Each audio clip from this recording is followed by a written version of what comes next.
Glenn's going to ask our first question, but you guys have your water. You all ready to go? I don't want to rush you. We're all set. Okay. Good morning, Mr. Himes and Mr. Aurora. Welcome and good luck. I will ask the first question. Job growth in Connecticut and in the 4th District has lagged the country.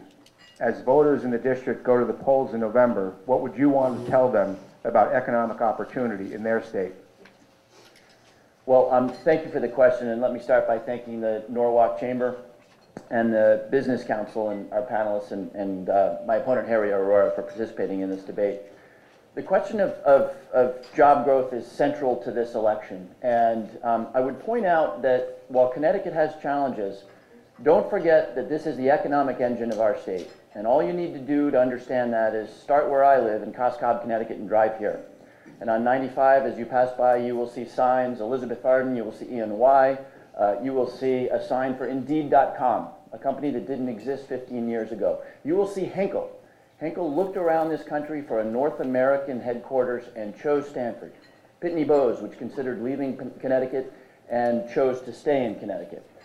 ASML, Datto, I could go on.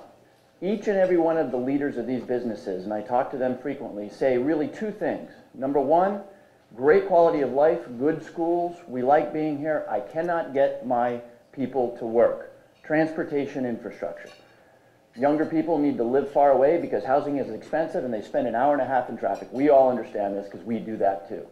So I have been and will continue to be single-mindedly dedicated to bringing in those resources to address that problem. The other issue they bring up is we've got opportunities. We've got empty slots. Sometimes I can't find the people who are qualified to work in my business. So working on apprenticeships and education and the kind of training that will provide employees to these firms is essential. Thank you very much, Norwalk Business Council, for having this debate. And especially I want to point out in times like this, with what happened yesterday, we all are one country, one nation, Democrats, Republicans, and I think the idea of debate here and the idea of working together is very important. Now, to answer the specific question here, we believe in growth. Economic growth is the most important part of my party's platform and my election platform here. 2% growth was where we were stuck for a long period of time.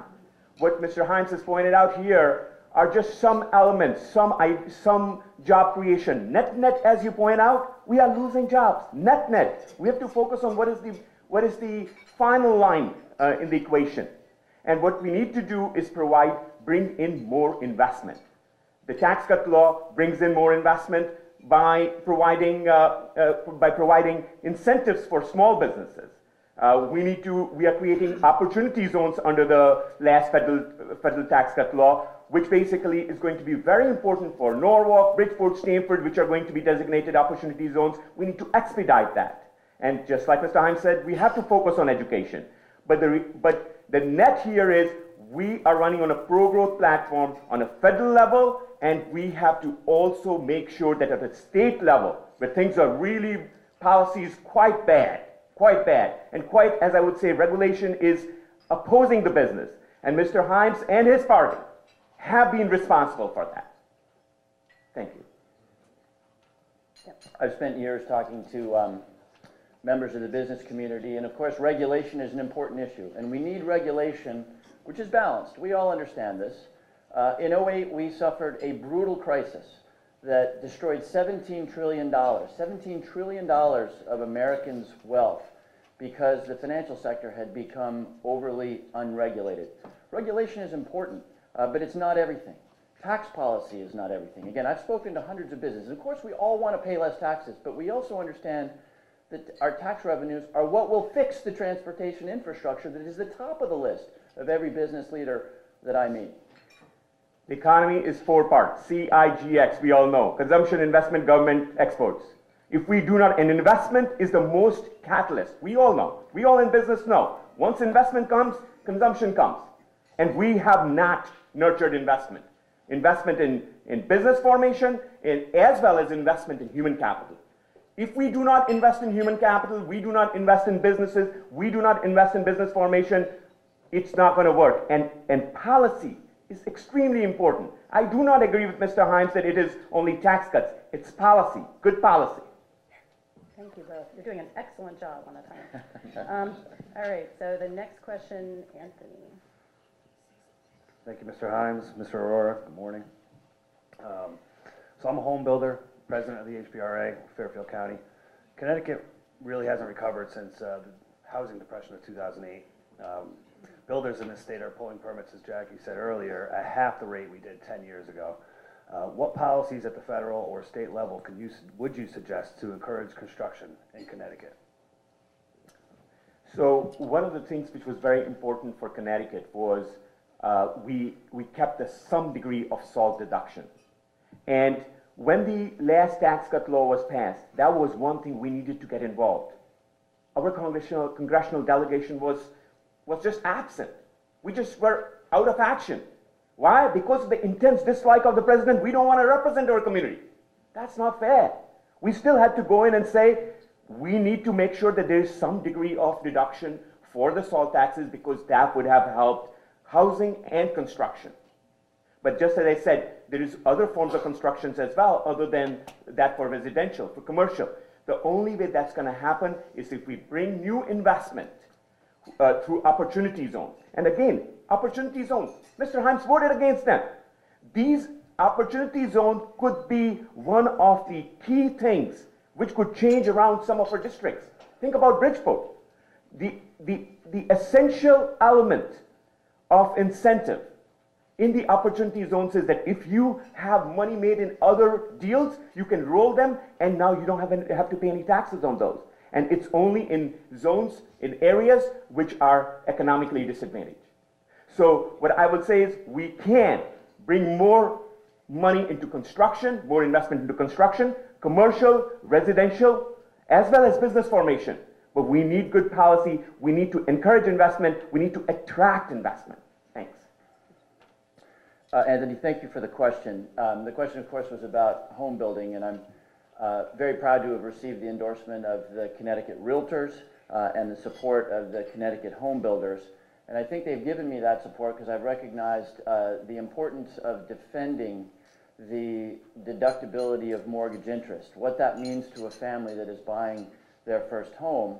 I'll come back to that because I never imagined I would hear a Republican who supports the tax bill celebrate the treatment of the deductibility of state and local taxes and interest. That, of course, is something in the tax bill that will devastate this state, and in particular the real estate values in the state. And the people who are in real estate in this room know that to be true. If I can get a little technical, in addition to defending the deductibility and working on that, affordable housing is a very big deal in the state of Connecticut. And for the years I've been in Congress, I've worked very hard, including in this last so-called tax reform, to defend the power of the low-income housing tax credit, which is what allows us to rebuild Washington Village, which my office was able to bring the resources to do, which allows us to build outfits like, or buildings like Metro Green in Stamford, LEED certified, transportation-oriented development. And lastly, if I might just get a little technical, our mortgage market works and people can borrow because of the government-sponsored enterprises, Fannie Mae and Freddie Mac. I've been working for years to reform those two organizations because they're the ones that ultimately provide the liquidity in the mortgage market that allows people to buy that first home or to upgrade.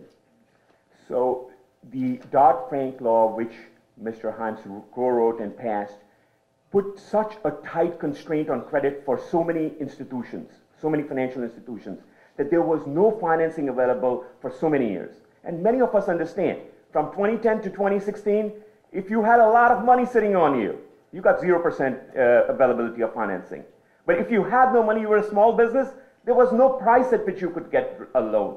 That was the kind of strict regulation which Mr. Himes had proposed and passed. And then when he got a lot of contributions from a lot of financial institutions, he actually changed that in 2016. So I'll stop there.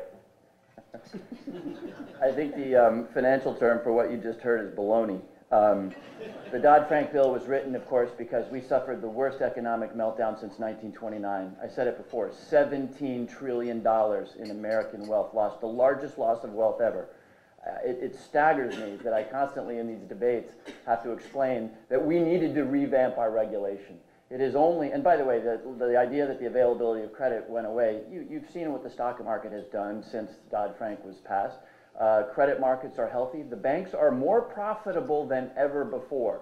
So Dodd-Frank has actually been a good regulatory balance, keeping us safe while keeping our capital markets liquid. One more rebuttal on that? No, we agreed, no more rebuttals. We don't have enough time, but I'm sure you'll fit it in somewhere. Okay, Bernice? Just your microphone, Harry? Yes. Just your microphone down. Good morning, Mr. Himes, Mr. Aurora. In 2000, Connecticut had 233,000 manufacturing jobs. Today, there are 165,000 manufacturing jobs based in Connecticut. Although there has been a significant decline in manufacturing jobs over the past 18 years, there has been a slight resurgence of advanced manufacturing jobs with the addition of 9,000 manufacturing jobs since 2016. In your role representing Connecticut's 4th Congressional District, what are your plans to maintain, support, and grow Connecticut-based advanced manufacturing jobs?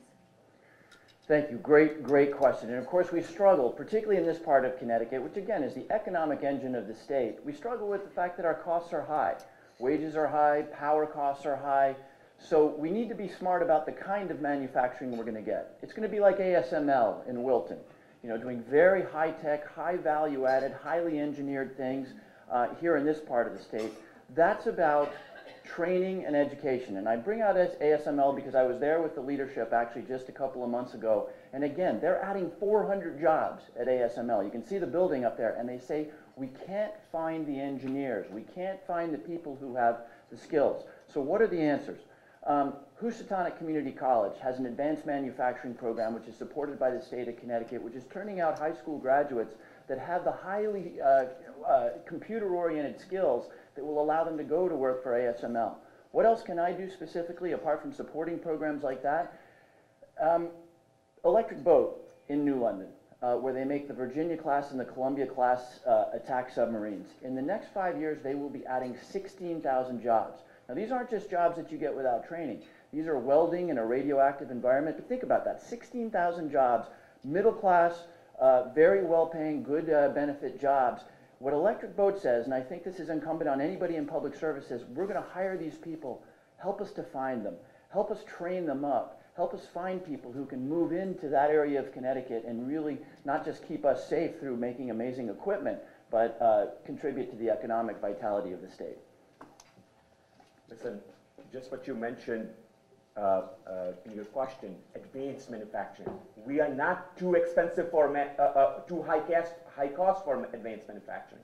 The reason we do not get good, high-paying advanced manufacturing jobs is because we are closed for business. We have policies from each side, both on the state side, Bernice, as well as on the federal side, which are inimical. We tax unitary taxation in Connecticut. Now that's a Connecticut law, which really discourages any corporation outside the state to consider the state. We're doing poorly there. Similarly, to attract investment, you have to make sure there's access to capital, there's access to strong employees, plus there's a business environment which helps you. The elected officials who work with you. That's not the case in Connecticut. And I will tell you that there have been so many opportunities here to bring business to Connecticut. And Mr. Himes has time and again voted against federal level laws which would help opportunity into Connecticut. Now let me bring you specific examples. That under the tax law, we do know, which he voted against, there was additional incentives for small businesses.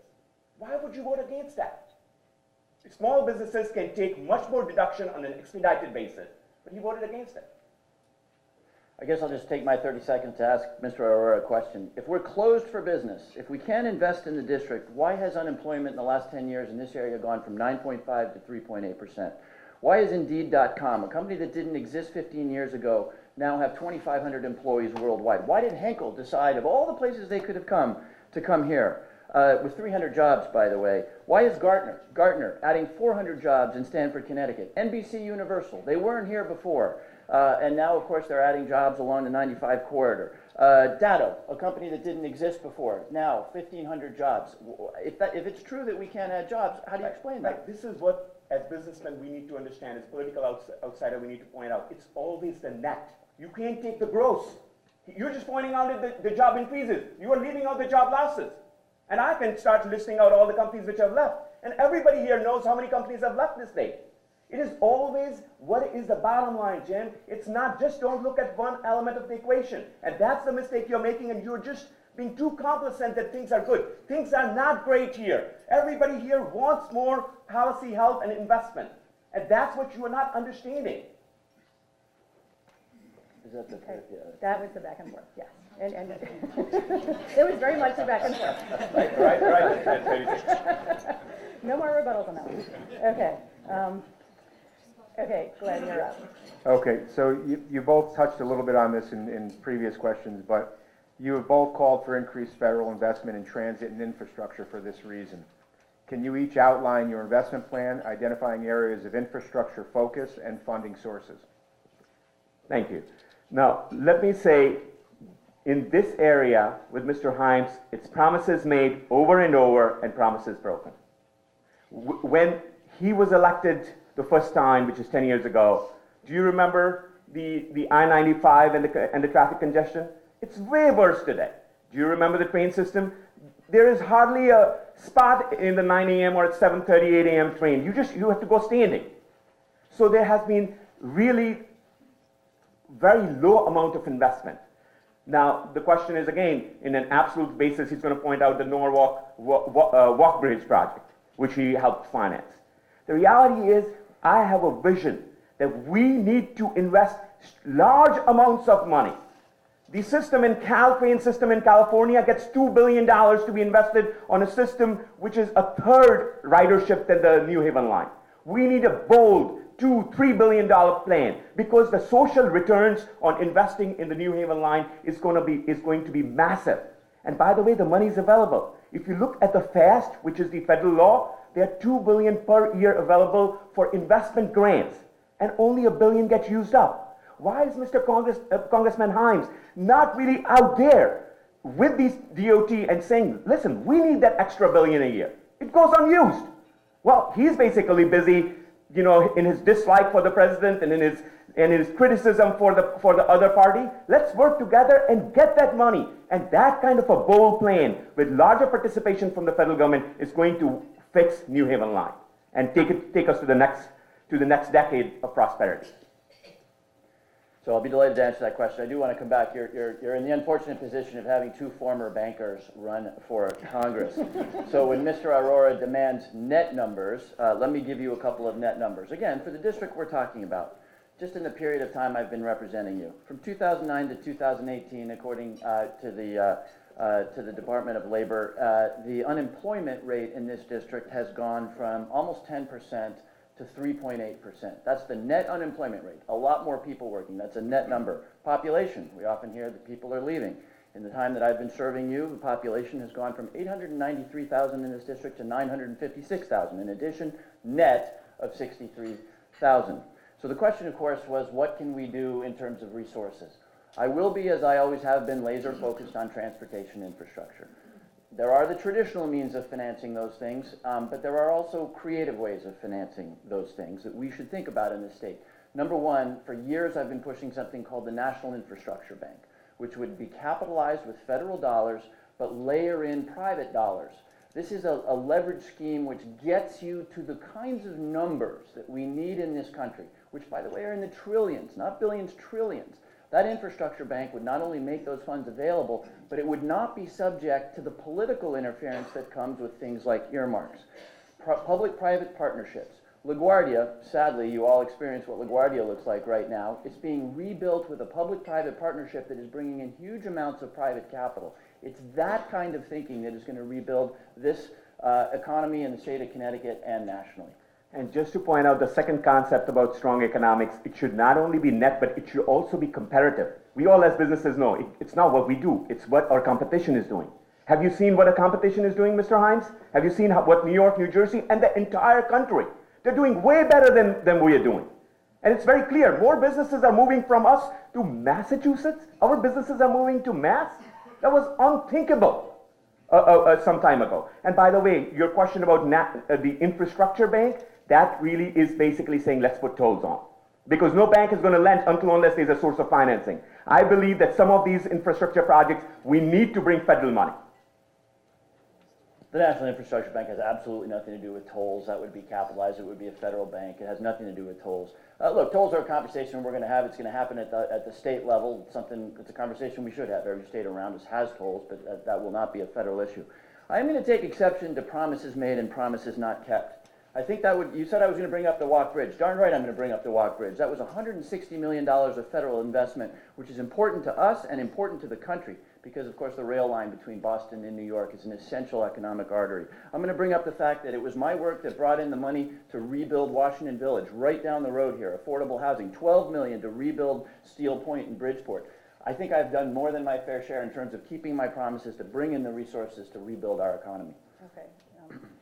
So I'm actually going to exercise moderator's prerogative and follow up on one of those. You get 30 seconds, because you both mentioned tolls, and everybody here cares about tolls. So I think, Mr. Aurora, 30 seconds first.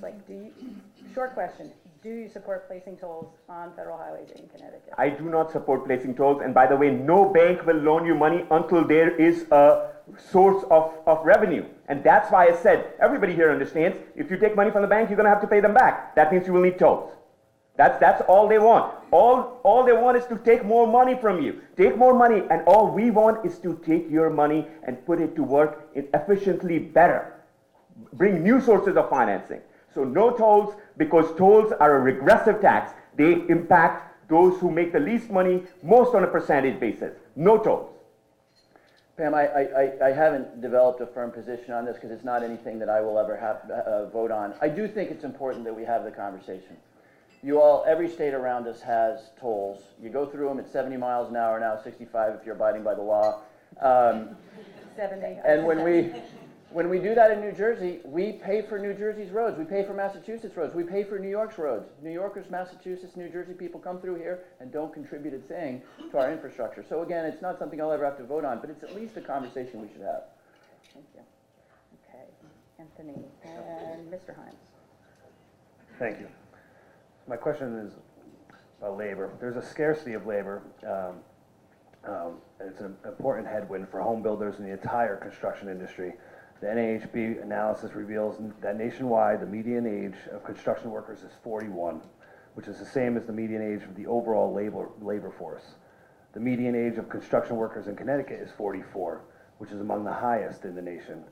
The reported shortages were almost widespread for the three categories of carpenters, but over 70% of the remodelers also reported shortages of bricklayers, masons, drywallers, concrete workers. What can we do to train and encourage the next generation of workers? Thank you. Well, I appreciate the premise of that question because we have a lot of people in here who understand economics. You premised that question by saying we have a scarcity of labor. Why do we have a scarcity of labor? Because lots of people are employing labor that might otherwise go into building. So this takes me back to a really, really important, and along with transportation, probably the important thing for the state of Connecticut and this part of Connecticut, which is the ability to train up people who can be master carpenters, master electricians. Those jobs are middle-class jobs, and here's the amazing thing about those jobs. No plant in Shenzhen or in Mexico or anywhere else is going to take away an electrician's or a carpenter's job. So what does that point us to? We have over the decades shut down vocational technical schools in our high schools. We have de-emphasized that kind of training in favor of, quite frankly, an over-reliance on the notion that everybody should go to college. 4-year college for everybody. That's a mistake, and shame on us for doing that. Because here in Stamford, we shut down a VOTech school that could train a 17-year-old to be an electrician. So we need to go back on that. We need to support our community colleges, NCC up here, training people to go into nursing, training people in the trades. Housatonic, I mentioned, training people up so that your industry has a pipeline of these jobs that are middle class and that will never go away as a result of globalization. So I fully agree that we need more vocational training. We need more vocational education. But I disagree with the premise that the 4 years, we should discourage anybody or any of our children not to go in 4-year colleges. 4-year college education is extremely important, as is vocational training. You're right, we need more investment in vocational colleges. But how do we bring in more investment?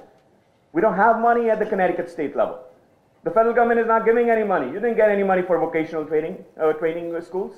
So how are we going to do that? We need to invite private money for that. We need to encourage the various businesses to invest. We need to encourage the large corporations which have now a larger amount of money to basically invest in training, and training of various kinds.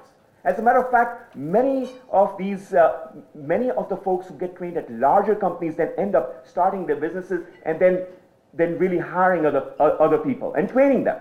So yes, we need more training, we need to address that. But there are a number of multifaceted ways, and I would like to think on this subject in a much more, as I would say, new ideas manner, bring more ideas to the table. It has to be private sector allocation of capital, it has to be more money from the federal government, it has to be more efficiency from the state government. Because the state is cutting programs because of the fact that they are in trouble. They're in trouble because of many reasons we know we can talk about. So all in all, we need more training, we need more investment in education. We need more money, we don't have any money, we need more investment, we need to invest more. That's my opponent. I hope that in this debate we have an opportunity to talk about the so-called tax reform that my opponent supports. One of the big reasons we don't have a lot of money is because according to the Congressional Budget Office, this is a nonpartisan economic analytical group, the so-called tax reform added $2 trillion. $2 trillion to the federal deficit over 10 years. That's $2 trillion that we're not spending on infrastructure. That's $2 trillion that we're not spending on investment or training. That's $2 trillion, the vast bulk of which got handed to the top 1% of people in this country. So those numbers are all, as I would say, upside down. The tax law is a piece of legislation which is encouraging most investment by making U.S. companies competitive, number one. Number two, tax cuts to small businesses. Number three, $3 trillion of money parked outside, which Congressman Himes would like parked outside the country, now coming in, and not only coming in, but also paying a tax between 8 and 15%. So we're going to collect $300 billion, and that has not been properly factored in. And by the way, the numbers which Mr. Himes point out exclude the fact that 50% of the people which CBO estimated do not pay taxes. Yes, they don't get the tax any benefit, but the other 50%, most of the money goes to the second quartile, not the first quartile. Thank you. And you'll be happy to know there are a couple tax sections coming up. Okay, so Bernice. This question is in regard to the Affordable Care Act. While the Affordable Care Act has both opponents and proponents, it was a huge policy undertaking. Are there elements of the Affordable Care Act that you would like to see changed, and if so, please identify? Yes, you. So there are three elements, three primary ideas in healthcare in my view. Number one, affordability, access, and choice. And in terms of the Affordable Care Act, it has been designed without any respect for, as I would say, economic principles. So we need to redesign. We need to redesign the entire individual market so that there is more affordability, access, and choice. And I have a plan for that. Mr. Himes basically keeps saying, well, let's just tweak it. No, we need to redesign that part. And the plan is that we take all those people who have pre-existing conditions, keep them separate in a pool, and subsidize that. And there's enough money being spent in the program. The Affordable Care Act spends $50 billion on the insurance exchanges. We won't even need that much. And for the remaining pool, we need to have multiple options, a variety of options, more innovation. So that would fix that aspect of it. Two ideas from the Affordable Care Act, two conceptual ideas need to be kept. Number one, pre-existing conditions. I just defined that, how it would be kept. And number two, making sure that the Medicaid expansion which happened needs to be kept in some way or form. Now, however, we need to realize that the Medicaid expansion, the way it was done, was inefficient and wrongly done. It needs to be done evenly, it needs to be done fairly, and it needs to be done efficiently. And that's why we need to rewrite most of it. I wish we could tweak it. We wouldn't have to do that much, but we need to rewrite it. So the parts of the Affordable Care Act that should be preserved are very plain for all to see, and they're overwhelming enough that the Republicans who for 8 years, demanded a repeal of the Affordable Care Act. When their opportunity arose to do it, they didn't do it. And they didn't do it because they understood that the benefits of the Affordable Care Act, had they reversed those, would have been absolutely devastating to Americans and, of course, to their political fortunes. So now we're in a place where they're saying selectively, we're going to keep these parts, meaning you can have all the candy you want, but there's nothing, no payment you need to make for it. 20 million Americans who didn't have health insurance before now have health insurance. You do not reverse that. The reform of insurance, whereby insurance can no longer turn people away with pre-existing conditions. If you had diabetes or breast cancer, you keep that. The Republicans are desperately trying to say, we like that too. They did away with the individual mandate, which of course was the part of the deal to allow us to say to insurance companies, you have to take the sick people because you're going to get a whole bunch of people who are healthy. And then of course the Medicare reforms that were made. If there's any Medicare recipients in the room, you know that there used to be something called the donut hole. Once you were $3,000 or $4,000 into paying for your drugs, you were now on the hook for everything. The Affordable Care Act did away with that donut hole. So those things must be preserved. Republicans all over the country are running on preserving pre-existing conditions, while 20 Republican states sue in federal court to do away with the conditions, the reform that forbids insurance companies from turning away people with pre-existing conditions. So those are elements that must be preserved. So we are debating here each other. So I just mentioned right away at the beginning that Medicaid expansion should be kept, and you just kept saying that, listen, you know, we don't believe in keeping 20 million people. I did say that we need to keep pre-existing conditions, and I gave a plan, which would be much more effective. You ignored that. Now, this is an anti-middle class law. So he may say that there are 20 million people getting insurance, but if you back out the Medicaid expansion, as in those people who are economically disadvantaged, we have lost 1 million people in the middle class have actually lost insurance under this law. We spent $50 billion and 1 million of our middle class loses insurance. Is that a good law? So 30 seconds. Harry hasn't said it, but his plan to preserve high-risk pools, I've heard him say it before, to preserve the pre-existing conditions is to put people in high-risk pools. We tried that in Connecticut, it failed. And I think you'll understand why. You have people out there who are huge consumers of healthcare, diabetics, people who are suffering from cancer. If you simply put them in a pool, put them all together, that doesn't make them any cheaper. All you've done is move them over here, which is why high-risk pools have been tried around the country, have been fabulously expensive, and have never succeeded. So no, Mr. Aurora does not have a plan to preserve the reform that says you can't turn away people with pre-existing conditions. Sorry, we're not going to have enough time to get to all of our I'm questions. going to sneak it in. I have no doubt that you will sneak it in, and that's up to you. So, okay, Glenn, we're back to you for the next question. As promised, This is Congressman Himes, so. I start? Yeah. As promised, we have a tax question. So this year, Connecticut, with a few other states, the state's local tax deductions on our federal returns were greatly reduced. We touched on this before. What do you both believe the impact has had on Connecticut residents, and are you in favor of maintaining the deduction levels as is, or rolling them back to what we had previously?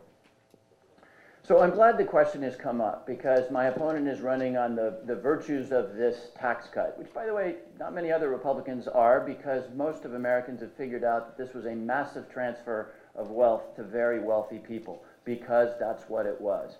It is not, and I would have supported reform. The corporate tax rate in this country at 35%, highest one in the world, bad idea. We should have lowered that rate. We should have simplified the code.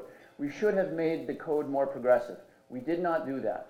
Instead, what is called a tax cut is not a tax cut. A tax cut is when we cut taxes, but we cut spending so that you don't add to the deficit. And again, Mr. Aurora is quibbling with my numbers. These are Congressional Budget Office numbers. A cost of $2 trillion that will be repaid because it was debt financed. That's not a tax cut. That is a tax shift from taxpayers today to taxpayers tomorrow, our children. Or, as Mitch McConnell so helpfully told us when he said, golly, the deficits are going up because all of a sudden they've turned the corner and they're rising. And Mitch McConnell says, we're going to have to come together to talk about Medicare and Social Security, which is a story I have seen over and over and over again. Do tax cuts which blow massive holes in the deficits and then say Medicare and Social Security. Who did it go to? Congressional Budget Office numbers. It went to corporations, and 83% of the benefit went to people in the top 1% of the income distribution. That's incomes of $420,000. Has it added to investment? No, it has not. It has been used for stock repurchases, for pay downs of debt, and it has had no noticeable effect on R&D or other investment in the economy to date.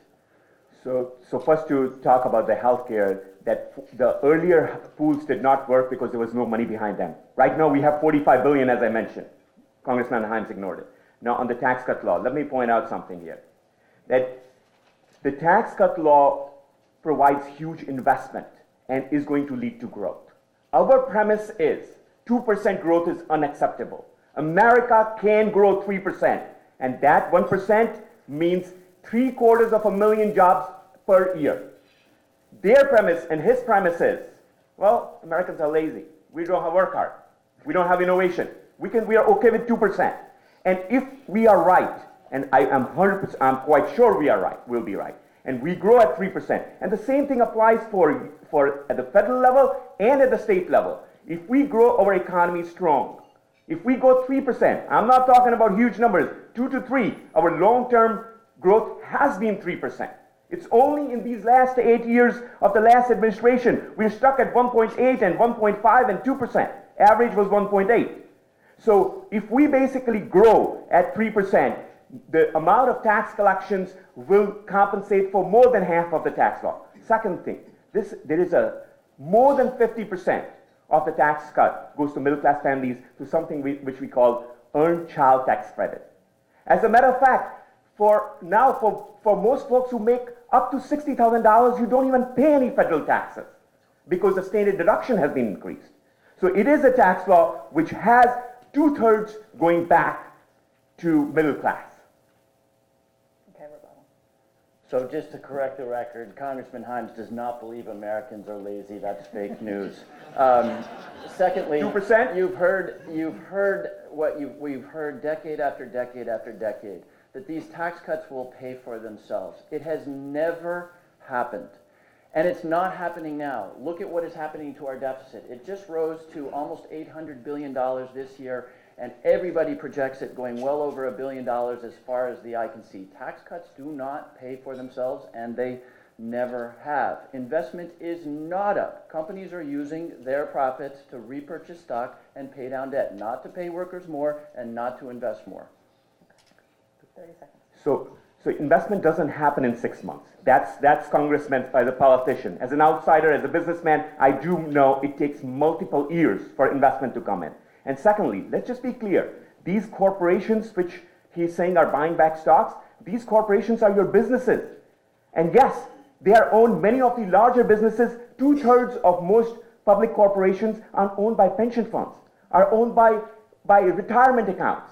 And we are not against them. It's not us against them. It's not business against labor. We need to work with them. And that's what Mr. Himes misses. Okay, Anthony, next question. Sure. The U.S. Census estimates that the total foreign-born population, either naturalized or not a U.S. citizen, for the U.S. is 13%, 14% in Connecticut, 21% in Fairfield County. As a federal policy issue, please provide your position on immigration. Mr. Aurora, it's you.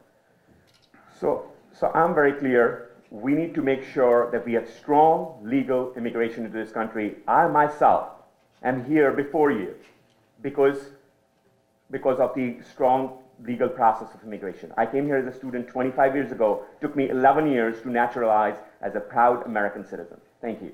So now the question here is, should we allow illegal immigration? Should we make a stronger border? Should we have good policy out there? Mr. Himes has never supported, he has voted against border security.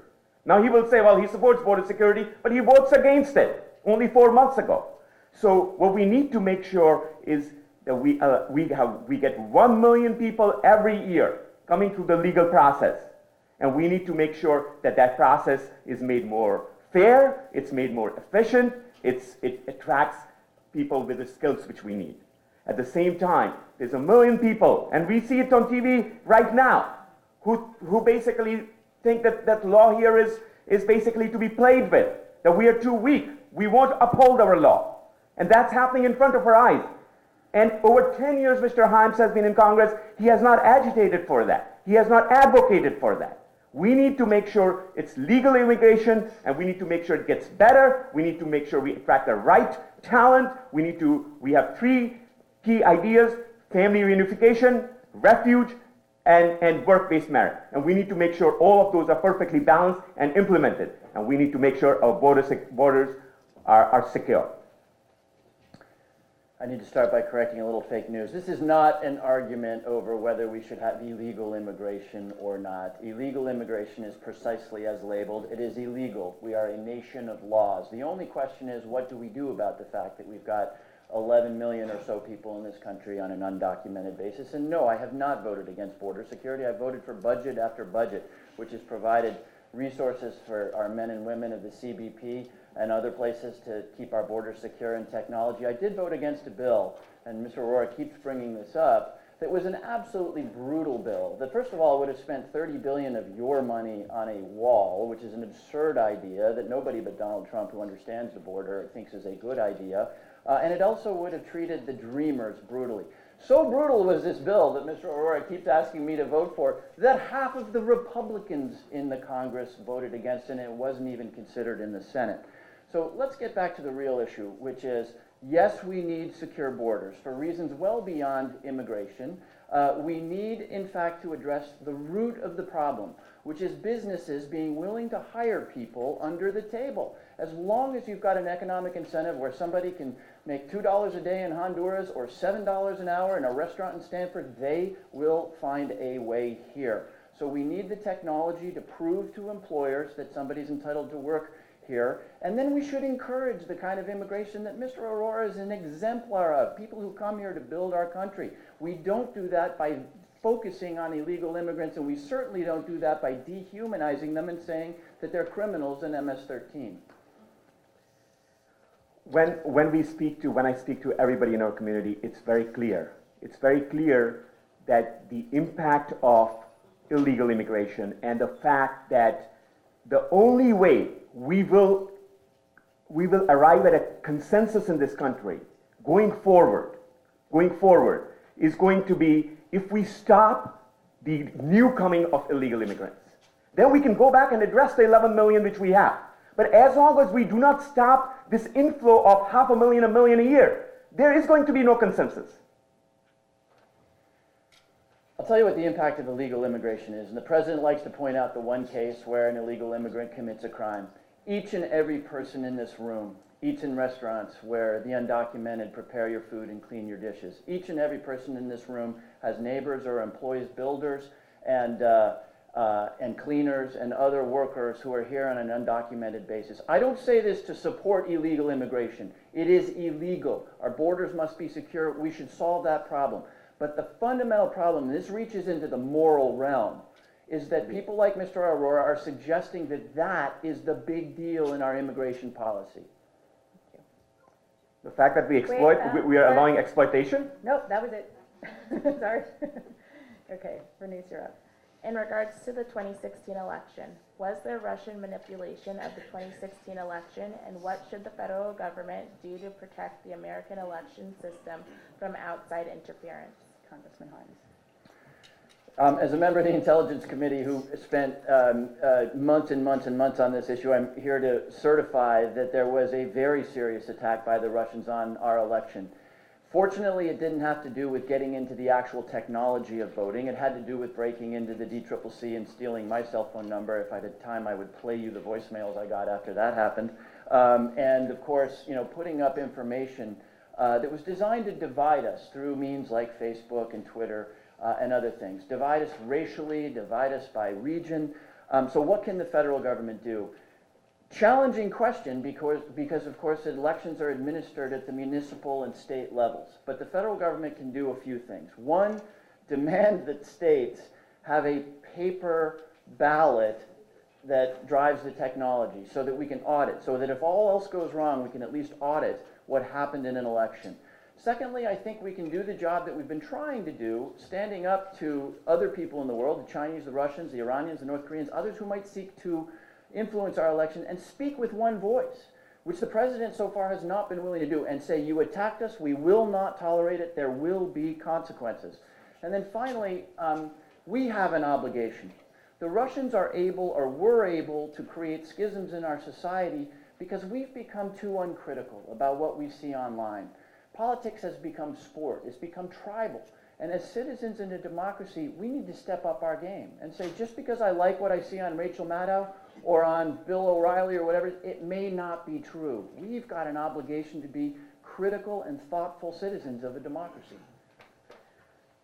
So I agree with Congressman Himes. He has more information, but we have seen a lot to say that there was Russian influence, and that's something we definitely need to guard against. But you know, sometimes we got a wake-up call. We got a wake-up call. The wake-up call was that the technologies available today are very dangerous. And yes, we have to watch out against the Russians, but we have to see how these technologies are being deployed. So today, the information influence, the idea that people can spread fake news and influence others' minds by nefarious ways. And that is not with Russian tools. That is with tools from Google and Facebook and Twitter. And by the way, have you all heard the internal discussion in these companies? These firms, they have huge bias and they're taking sides. And yes, in this case, Russians took advantage, but make no mistake, other people will also take advantage. Maybe other parties will take advantage. We have to make sure that these tools are used fairly. And all of the CEOs and leaders of these firms have come forward and said, yeah, we have a left-leaning bias. They aren't even shy of admitting that. They're using these tools, so this is a larger problem. Election influence, election interference is a larger problem. And I say we take personal responsibility. We take personal responsibility even in the money we're taking. Congressman Himes has taken $5.4 million from corporate interests. Let's take and he gives that money away to other races. Take personal responsibility, Congressman Himes. So it's not true that CEOs are coming forth and saying there's a left-wing bias all over the place. That's simply not true. It is a trope of the right wing to say that there's so much bias against us. Folks, these are private enterprises. The Wall Street Journal has a right-wing bias. The New York Times has a left-wing bias. Tucker Carlson has a right-wing bias. Rachel Maddow has... This is the way it's going to be. Unless Mr. Aurora wants to propose that government should step in and tell private entities or newspapers that you can't have a bias, that you need to do this in contravention of our First Amendment, we're going to live with some bias. Not the kind of bias that Mr. Aurora is describing. But again, it's not government's job to fix that. It's individual American citizens' job to be critical consumers of information. Just for your information, you know, the Twitter CEO was on TV saying that. So that's how I got that information. Now, what are we really discussing? Are we really discussing that it's fair for candidates like me, for challengers like me? I keep calling CNN and they said no cover, no cover. They basically keep hanging up the phone on me. It's personally, I know right now what's going on. I know, I feel it. I think it's right now, the amount of coverage for Republican as well as conservative candidates is as poor as it has gotten in the history of our country. Okay, so just as a time check for everybody, it's about 9:15, so we probably only have time for maybe 2 more questions. I'll keep an eye on it, and at about 8:25, whenever we're done, we'll stop and do the closing statements. Okay? All right, so Glenn, we're up to you. Okay, so a little bit of a change in direction. Do you believe climate change is primarily man-made? And if so, what steps should the federal government take to reduce the impact? And Mr. Aurora, this is your question. So yes, I do believe that we need to take strong, immediate steps to address climate change. And I have discussed in the past what we need to do. The most important thing here is that a large proportion of the climate carbon dioxide gases come from other countries. Over the last 20 years, we have gone down in the amount of carbon dioxide we have released from 5.5 billion tons to 5 billion tons, while all other countries combined have increased by 13 billion tons, and they keep increasing 1 billion ton a year. So the most important thing we need to do is to get into real discussion with the top 10 polluters and not give them a pass like was given 4 years ago at the Paris Agreement. We basically gave them a pass. Well, you can pollute till 2030, destroy our environment, it's okay.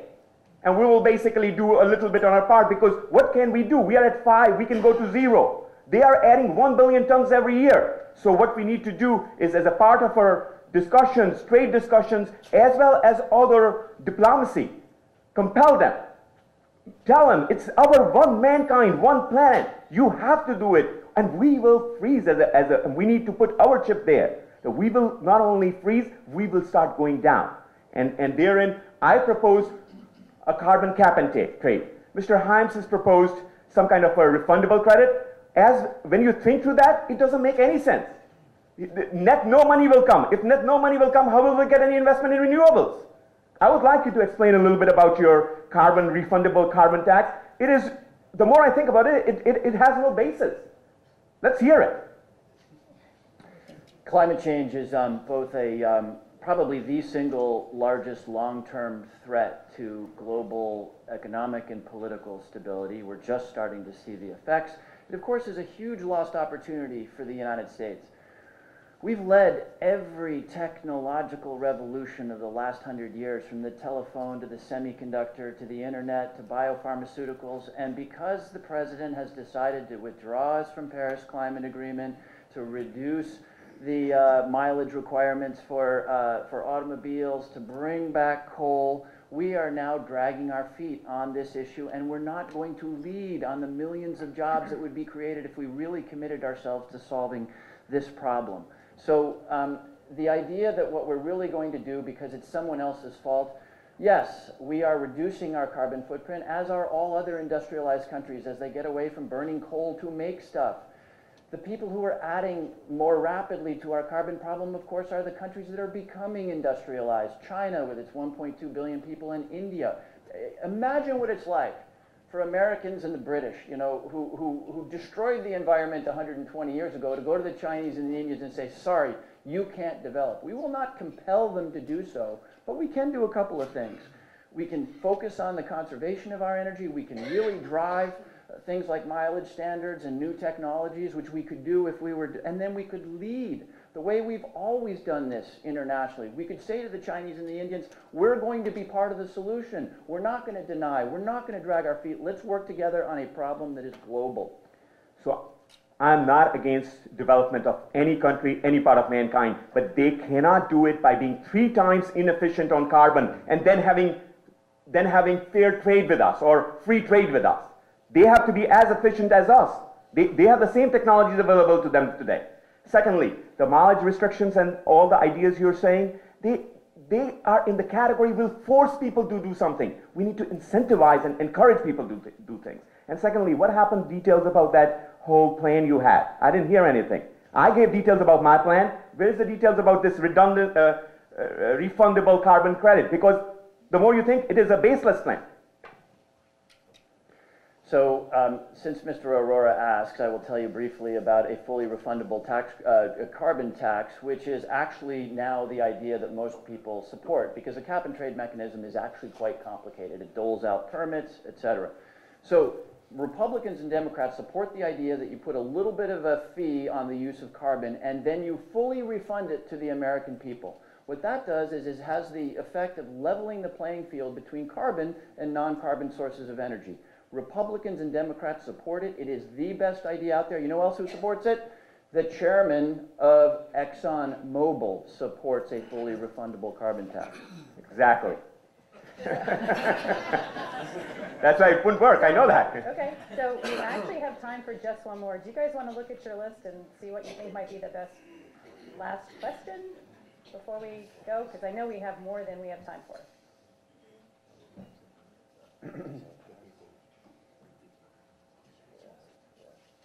Okay. Great. And this Congressman Hine. The federal tax code has been criticized for encouraging U.S. businesses to invest abroad rather than in the U.S. Have the changes made to the tax code with the Tax Cuts and Reform and Jobs Act of 2018 encouraged reinvestment into the U.S. by businesses? Yes, they have. And don't hear me say that everything about the tax bill was awful. I've been saying for years, and I said it this morning, that having the single highest corporate tax rate in the world has implications. People will keep their money abroad. I went to Chairman Kevin Brady of Texas of the Ways and Means Committee twice and said to him, as a Democrat, I believe the corporate tax rate should come down to be in line with other industrialized developed countries. That would have put it at about 27 or 28.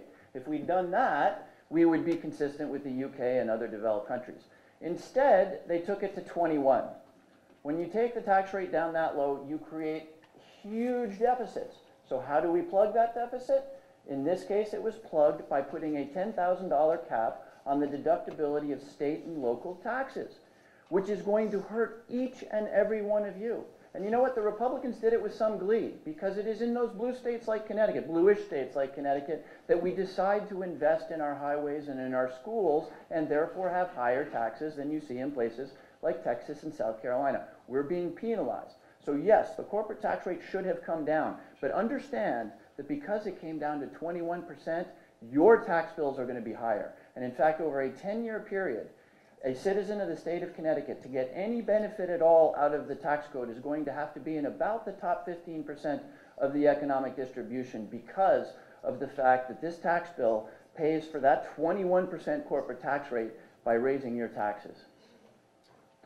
So just to correct, UK is at 19% corporate tax and not at 27. I don't know how you pull that number out. That's what I know that for a fact. So now, also I want to point out that of the 40 billion per year, the corporate tax cuts, most of them are going to get made up in 4 or 5 years by the fact that we will get more inflows back. Each time we get this money parked outside, like Apple had like 400 billion or some really large number, overall I know it's about $3 trillion. And when they bring it back, they pay about 8 to 15% depending upon the kind of income they have. That is going to make sure that the corporate tax over years is going to pay back. Now, I'll tell you economic philosophy here. Investment-based tax cut always pay back. And as I mentioned, Mr. Himes is belaboring the point that these firms are paying dividend or are buying back stock. The reality is it's not going to be the same firms which have this extra money which will reinvest. It will cycle through. It will go back up to the investor and then go to other firms. For example, just as you said, we need more investment perhaps in renewables, maybe not in car companies. If GM is repatriating money, let them buy their stock back, and then the renewable company will invest again. So the whole idea, we need to understand the economic processes. I know it's complex, but it is for the leadership to make sure that we understand it, get ideas as well as input from all of you who lead in our local communities and who lead large businesses. And that's how we're going to solve the problem. That's how we're going to bring investment. 30 seconds. It's actually not that complex. One of the big problems we have in this country, whether you're a Democrat or Republican, is that income and assets are continuing to concentrate in a very small sliver of our population. This tax bill took a whole lot of money that might have been used to train people, to fix our infrastructure, and gave it to precisely those people and those entities that have benefited so much from the economy of the last 30 years. That's a huge opportunity cost for our training and for our infrastructure, giving money to corporations with 0% interest rate. It wasn't like corporations couldn't borrow money. It's not like they didn't have lots of liquidity. It was a huge lost opportunity that will not pay for itself. This should have been used to train people, to educate people so that they could participate at Electric Boat and throughout our economy. There's no doubt that the tax cut is going to make it more competitive for corporations and for businesses, small and large. Now, the more important thing is, let me debunk the fact. Yes, there are 50% of the people who do not get any tax cut here. But guess what? They are paying zero. And even part of them get more tax refund. Now, when CBO and many other organizations take the tax cut over everyone, it does seem skewed. But what they don't really factor in is that the tax cut cannot be given to people who are not paying taxes. Once you really include it only over folks who are paying taxes, we realize that a large part of the tax cut is going to the middle class, over 65%. And these are numbers I'm going to put on my website today. After just as a matter of fact, we already have it on the website. harryforct.com/tax. Okay, so that's it for our questions. So we're going to go to closing statements. Each candidate has 2 minutes, and Congressman Himes is going to go first. Thank you. Well, let me thank all of you for listening. Thank you to the Chamber and to the Business Council. I'm running for re-election. I'm going to make 3 pledges to you. Number 1, I'm going to continue to fight for the kinds of foundational things we need in this district, our infrastructure, the investment that has 300 people working today in Bass Pro because I was able to secure an infrastructure grant to do it, for the rebuilding of the Walk Bridge, for the rebuilding of the Merritt Parkway as we did back in 2010 and 11. I will continue to fight for those things. Number 2, I will do it in the independent fashion that you know I do this in. You know that I'm the only Democrat in New England that voted to take up the Trans-Pacific Partnership and that voted for 3 trade deals, Korea, Panama, and Colombia, because we are a trading state and area, despite the fact that I took a lot of abuse from my party for doing so, supporting the Simpson-Bowles budget, which was terribly painful, but it was the one fair budget that was out there, and I said, along with 37 of my colleagues, that we should go to a responsible and fair budget. I will continue to represent you in the independent way that you demand. And then I wish I didn't have to say this, but I'm going to continue to raise my voice against the rhetoric and the ideas that we see coming out of the Oval Office today. I believe this is an exceptional country, and it's not because we have the most powerful military in the world or because we're the richest country in the world. Those are good things, but we are exceptional because we are a good and decent people. We are not a people who splits up families at the border. We are not a people who says that there are good people on both sides of a Nazi rally. I take some guff for being on TV and saying this is not who we are.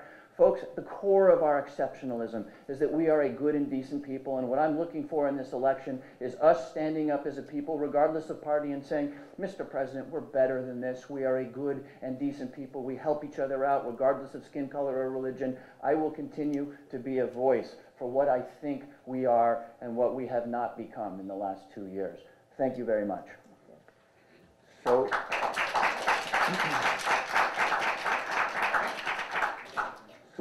the contrast and the difference between Mr. Himes' policies and my policies and my party's policies are very clear.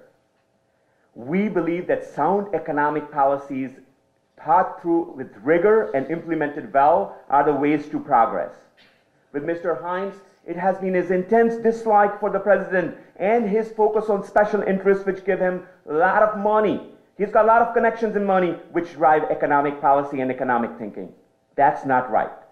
I am pro-growth, my party is pro-growth. We are going to believe that we can bring 3% growth back and another 1 million jobs, nearly 1 million jobs a year back, per year back to this country by good policies. Whereas most of Mr. Himes' ideas center around keeping us at 2% and just going along. We don't want to do that.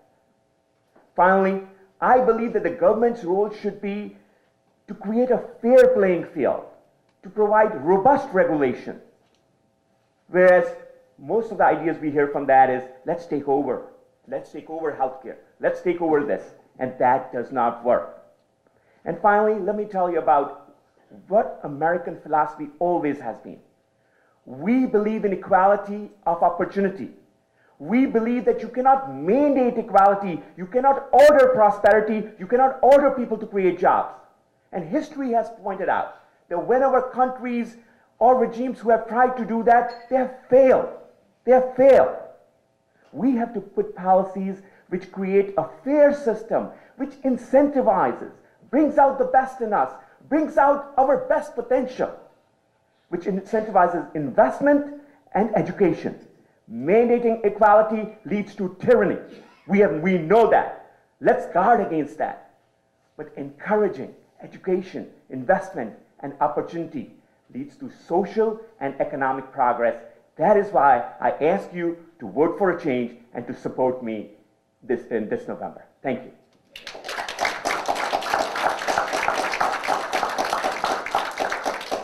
So thank you to the candidates. Thank you for all of you. This is participating in democracy, so I'm going to say it again. Thank you for being here. Vote on November 6th. Please join me in thanking the panelists for asking the questions. And also, thank you to both of the candidates.